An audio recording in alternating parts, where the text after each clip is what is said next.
নিশ্চয়কৈ ক'ব লাগিব এজন ডক্তৰৰ আজব কাণ্ড। এটা ইনজেকশ্যন বা বেজি দিয়াৰ বাবদ কিমান টকা হ'ব পাৰে, আচলতে কিমান টকা ল'ব পাৰে?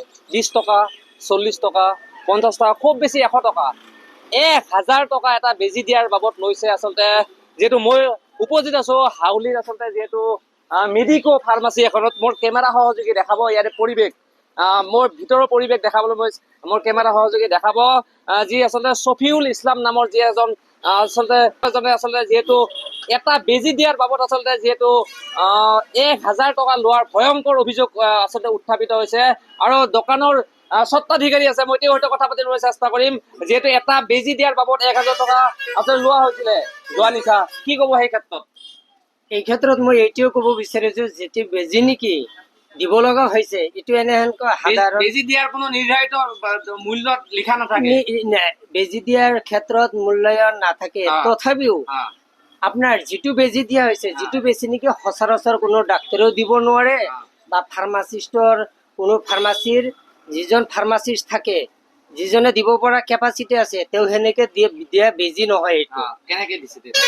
সেই বেজিটো হ'ল আপোনাৰ কিছুমান বেজি আছে যিবিলাক নেকি এইবিলাকৰ স্পেচিয়েলিষ্ট হৈ যিটো স্কিনত যেনেকে যি পদ্ধতিত দিয়ে, সেইবিলাক দিব লগা হলে অনলি ফৰ সেইজন ডক্তৰেহে দিব পাৰে। 1000 টকা, 100-200 টকা নহয়, 1000 টকা আমি কত শুনা নাই। মই সেইটো বুজাই আছো, বুজা নাই যদি বুজাৰ কাৰণে আপোনালোকে চেষ্টা কৰক। সেইটো আজি যে মই প্ৰায় 30-35 বছৰ ধৰি মই প্ৰেক্টিচ কৰি আছো, এনেকুৱা নহয় যে তেওঁলোকে মোক এডভাইচ কৰি দিছে যে আপুনি ইনজেকচন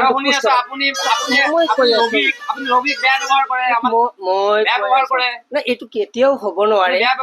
কিয় মই বেয়া ব্যৱহাৰ কৰিম? 1000 টকা লোৱা ডক্তৰ আমি হয়তো প্ৰথম শুনিছো, এটা ইনজেক্ট কৰাৰ বাবদ, এটা বেজি দিয়াৰ বাবদ 20 টকা। আৰু গৰীবক আপোনালোকে মাৰি আছে নেকি?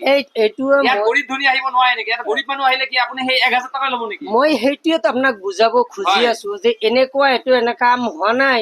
যিটো কাম নেকি সাধাৰণ ইনজেকশ্যন পুশ কৰিলেই 20 টকা, 30 টকা, 40 টকা ল'ব। হয়, মোৰ কেমেৰা সহযোগে দেখাব ইয়াৰে পৰিৱেশ, আচলতে বাহিৰৰ পৰা দেখাব যিখন আচলতে এইখন আচলতে মোৰ কেমেৰা সহযোগে দেখাব ইয়াৰে আচলতে যিখন মেডিকো আচলতে যিহেতু সাধাৰণতে ফাৰ্মাচীসমূহত বেজি দিয়াৰ কোনো চৰকাৰী বা নিৰ্দিষ্ট মূল্য তালিকা নাথাকে, কিন্তু অতিৰিক্ত আচলতে যিহেতু গ্ৰাহকক মাৰা বুলি ক'ব লাগিব, গ্ৰাহক বা ৰোগীক আচলতে হাৰাশাস্তি কৰি আছে। এই ফাৰ্মাচীখনে 100 বাৰ চিন্তা কৰক, এইখন ফাৰ্মাচীত অহাৰ আগত 100 বাৰ চিন্তা কৰক, কাৰণ এটা বেজি দিয়াৰ বাবদ আচলতে যিহেতু শফিউল ইছলাম এটা বেজি দিয়াৰ বাবদ যোৱা নিশা আচলতে 1000 টকা লৈছিলে। আচলতে এক ভয়ংকৰ অভিযোগ উত্থাপিত হৈছে। এই ক্ষেত্ৰত স্বাস্থ্য বিভাগ বা জিলা প্ৰশাসনে কেনেধৰণৰ ব্যৱস্থা লয় সেয়া সমৰ্থ হ'ব লক্ষণীয়। হয়, মোৰ কেমেৰা সহযোগী সত্যজিতৰ সহযোগত মই কৌশিক দাস, এনি ভাৰত 24।